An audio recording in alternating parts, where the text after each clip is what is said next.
سيدنا محمد وعلى اله وصحبه وسلم.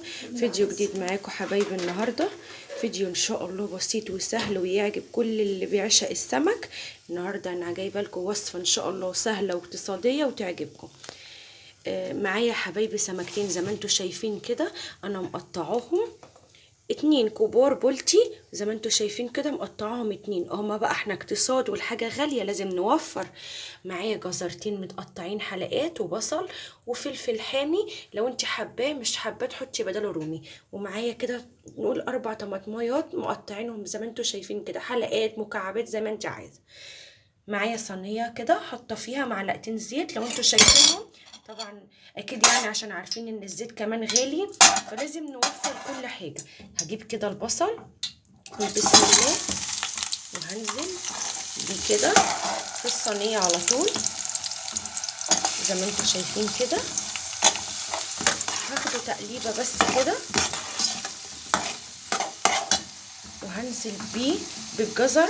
الفلفل هخليه اخر حاجه طبعا عشان حامي، فاحنا مش هننزله دلوقتي، وكمان عشان يحافظ باللون بتاعه والشطشطه بقى بتاعته. طبعا لو في اطفال ما بتحبش السبايسي بلاش منه. انا بقى كده هديله تشويحه بس كده وهرجع لكم نكمل نشوف الوصفه ازاي. رجعت لكم تاني حبايبي زي ما انتم شايفين كده. انا يا دوبك دبلت البصله ونزلت ليه بالجزره الاول عشان الجزره ناشفه شويه فبتاخد سوا.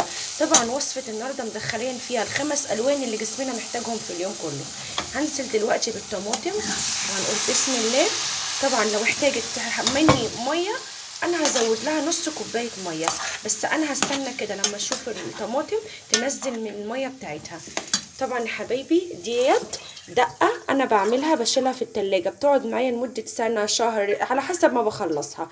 معموله من توم وفلفل احمر وكمون وليمون وكزبره وبس كده. وانا بطحنها في المطحنه، بطحنها في كبه، بطحنيها في ايد بالايد الهون زي ما انت عايزه تطحنيها، وبتحطيها كده اهوت في البرطمان وبتشيلها في التلاجة عندك في باب التلاجة. كل ما تحتاجي منها السلطه، لمخلي البتنجان، لمخلي تخللي بيها السمك زي ما انا عامله كده النهارده. وما تخافيش خالص وجربيها. انا بقى كده على طول هسيبها تاخد معايا كده غلوه اهوت. انا عليت عليها العين معاكم. كل اللي هعمله هنزل بالفلفل. طبعا قلنا الفلفل اخر حاجه زي ما انتم شايفين كده، بس تقليبه.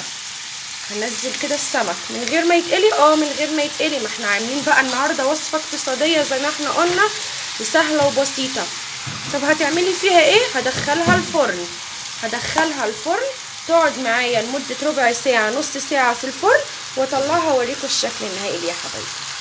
تاني حبايبي زي ما انتم شايفين كده صينيه السمك الجميله اللذيذة الاقتصادية اللي بسمكتين 2 عندك في الفريزر او تشتريهم يكفوا 3-4 افراد تأكليهم، جنب شوية سلطة طحينة او سلطة قوطة، طبق رز. مش حابة تعملي حاجة زي ما انا عاملة كده شوية طحينة وخلاص، زي ما تحبي، المهم تجربيها. تدخلي الالوان كده فيها، حابة تحطي بطاطساية كمان اللي انت عايزاه، تحطي كوساية واحلى طعم. وكل ده بمعلقتين زيت زي ما انتم شايفين اللي انا عملت بيهم البصلويه. احلى من كده مش هتلاقي. اتمنى الفيديو بتاعي يعجبكم النهارده، اتمنى تكون وصفاتي كلها بسيطه وسهله. ان شاء الله انتظروني في فيديوهات جايه لتفريزات رمضان وفيديوهات اقتصاديه. وان شاء الله كل سنه وانتم طيبين. متنسوش الاشتراك واللايك لو عجبكم الفيديو. والسلام عليكم ورحمه الله وبركاته.